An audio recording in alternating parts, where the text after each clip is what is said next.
आम्ही आंदोलन करणार आणि त्याचं कुठल्याही प्रकारचं आम्ही निवेदन देणार नाही. हे आमचं शेवटचं निवेदन असेल, त्याच्यानंतर आमचं निवेदन नाही. वर्षातनं आता 6वी वेळ आहे दादाची उपोषणाची. शासन बी दखल घेणार, प्रशासन बी दखल घेणार. त्यामुळं आता हे शेवटचं इंटिमेशन आहे. आपण पाठवून देऊ शकतो.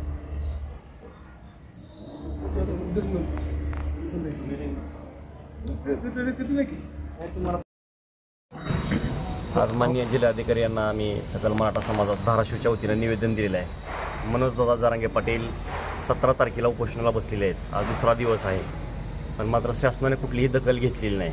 मनोजदादाची तब्येत खूप खालावत चाललेली आहे. आम्ही मागण्या सातत्याने 1 वर्षापासून करत आहोत. मराठा समाजाच्या कुठल्याही मागण्या मान्य सरकारनं केलेल्या नाहीत. मनोजदादा पुन्हा एकदा आता उपोषणाला बसलेले आहेत. सरकारला आमचा एकच इशारा आहे की तात्काळ हे आंदोलन जो आम्ही मागण्या आमच्या मागण्या मान्य करून तात्काळ मनोजदादाचं उपोषण सोडवावं. अन्यथा धाराशिव जिल्ह्यामध्ये इतकं तीव्र प्रमाणाचं आंदोलन होईल की भूतना भविष्यातलं हे सरकारला सुद्धा महागात पडणार आहे.